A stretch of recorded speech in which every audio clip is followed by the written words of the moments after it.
En esta práctica casera se busca analizar la actividad enzimática de la catalasa en la zanahoria. Se eligió este vegetal ya que en una práctica anterior se identificó como el vegetal con mayor cantidad de catalasa. Se sabe que la actividad enzimática puede verse afectada por diferentes factores como lo es el pH, la temperatura y la cantidad de sustrato presente en la reacción. Se decidió hacer un análisis con las variaciones de temperatura ya que es el único proceso que se puede monitorear con una cantidad limitada de materiales, pues este experimento se realizó en casa. Usualmente el aumento de temperatura agiliza la velocidad de reacción. Sin embargo, valores muy altos de temperatura pueden desnaturalizar la enzima, pues se rompen los enlaces débiles de la proteína, los cuales le dan su estructura tridimensional. Lo que se busca observar en esta práctica es la producción de biogás, cuando la catalasa extraída de la zanahoria entra en contacto con el peróxido de hidrógeno, y esto será medido en unidades de volumen para después poder calcular la cantidad de moléculas de oxígeno que se producen en la reacción conforme el tiempo. Se espera que la producción de oxígeno varíe en las diferentes temperaturas a las que se llevará a cabo la reacción. Este experimento se llevará a cabo a 5, 28, 50 y 90 grados centígrados por triplicado para poder tener resultados más confiables. Es importante mencionar que se debe tener cuidado especial al manejar el agua cuando está a 50 y 90 grados centígrados, así como tener cuidado con el peróxido de hidrógeno, ya que es un agente oxidante y corrosivo que puede causar algunas quemaduras en la piel. El objetivo de esta experimentación es evaluar el efecto que tiene la temperatura en la actividad enzimática de la catalasa, que se encuentra en la zanahoria. Las especies de oxígeno reactivas, como el radical superóxido, el radical hidroxilo y el peróxido de hidrógeno, se forman durante la reducción del dioxígeno en agua. Estas especies pueden dañar las proteínas, los lípidos y los ácidos nucleicos, por lo que se requieren sistemas antioxidantes eficientes, entre los que se incluyen ciertas enzimas. El peróxido de hidrógeno se forma por la dismutación del radical superóxido y también en la reacción de algunas oxidasas. Hay varias enzimas capaces de degradar el peróxido, como las catalasas, las peroxidasas y las peroxirredoxinas. Las peroxidasas eliminan el peróxido de hidrógeno usándolo para oxidar otros sustratos, a diferencia de las otras enzimas que requieren de un sustrato reducido. En cambio, las catalasas dismutan el peróxido. Las catalasas catalizan la dismutación del peróxido en agua y dioxígeno, evitando así que se forme el radical hidroxilo. En el hombre, la catalasa protege la hemoglobina del peróxido que se genera en los eritrocitos. También tiene un papel de protección en la inflamación y en la prevención de mutaciones. Evita el envejecimiento y cierto tipo de cáncer. A continuación, se presentará la metodología utilizada para realizar esta práctica casera.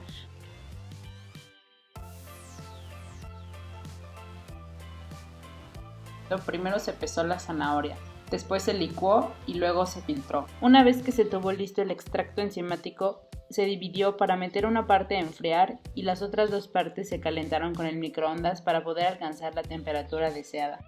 Ya teniendo listo el extracto enzimático a la temperatura deseada, se agregó 5 ml de este al bioreactor para después inyectarle agua oxigenada y ver la producción de oxígeno que se generaba.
Después de haber realizado la experimentación, se obtienen los resultados.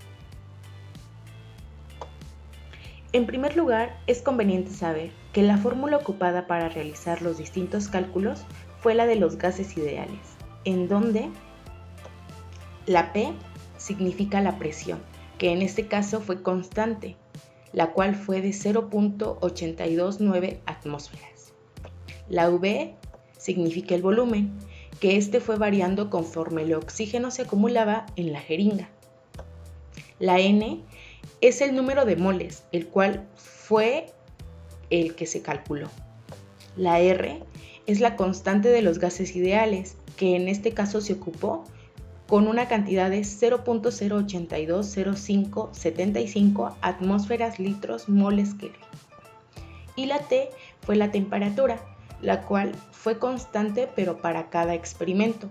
En este caso fueron de 5 grados, 28 grados, 50 grados y 90 grados centígrados.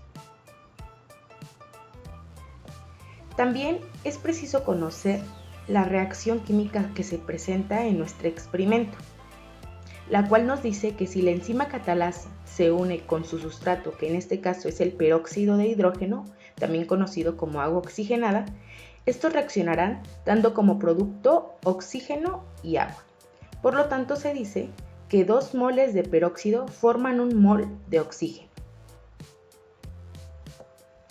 Ahora sí, en primer lugar se obtienen los resultados correspondientes a la temperatura de 5 grados centígrados, en donde se obtuvo los moles de oxígeno producidos, la velocidad de reacción, la actividad volumétrica y la actividad específica. Pero solo se utilizaron la cantidad de nanomoles de oxígeno producidos y la actividad específica en nanocatales por gramo de peso fresco para obtener las siguientes gráficas. En primer lugar se tiene la de producción de oxígeno, en donde se tiene en el eje X el tiempo en segundos y en el eje Y la cantidad de oxígeno en nanomoles. Lo mismo se tiene la gráfica de tasa de actividad específica, en donde en el eje X se tiene el tiempo en segundos y en el eje Y la actividad específica en nanomoles de peróxido por gramos de peso fresco por segundo. Los mismos cálculos se hicieron para la temperatura ambiente, que en este caso fue de 29 grados centígrados, obteniendo también la gráfica de producción de oxígeno y la gráfica de la tasa de actividad específica. También se tienen los cálculos para la temperatura de 50 grados centígrados, con su respectiva gráfica de producción de oxígeno y la de la tasa de actividad específica. Y finalmente, para la temperatura de 90 grados centígrados se obtienen los resultados, en donde se puede observar que no hubo una actividad.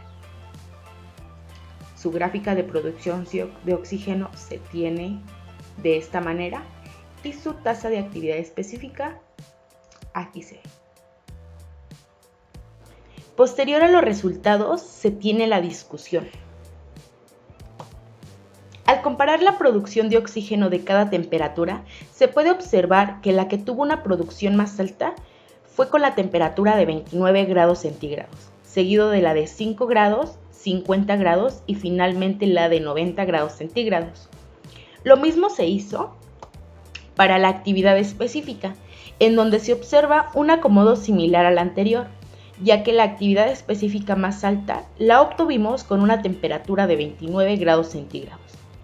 Con estas comparaciones podemos decir que la temperatura óptima para la actividad de la catalasa en la zanahoria ronda entre los 29 y 30 grados centígrados, lo cual suena lógico, ya que en una investigación en donde evaluaron el óptimo de temperatura de diversas enzimas, entre ellas la catalasa, pero en la pitaya amarilla obtuvieron que la actividad de la catalasa es alta en un intervalo de temperaturas entre 37 a 40 grados centígrados, con un máximo en 37 grados centígrados. Por tal motivo, se puede decir que nuestro rango de temperatura estaba cerca, pero tal vez hubieron algunos errores en la experimentación.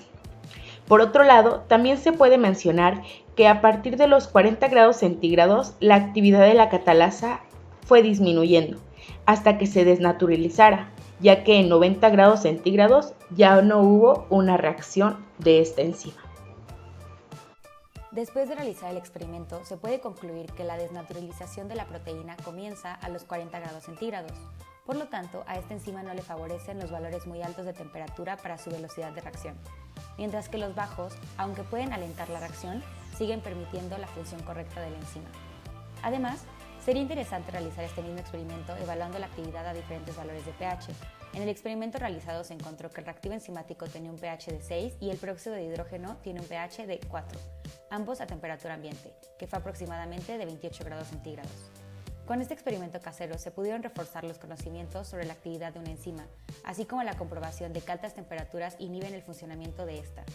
Además, fue de mucho valor el poder realizar un experimento casero aún sin tener muchos recursos o materiales.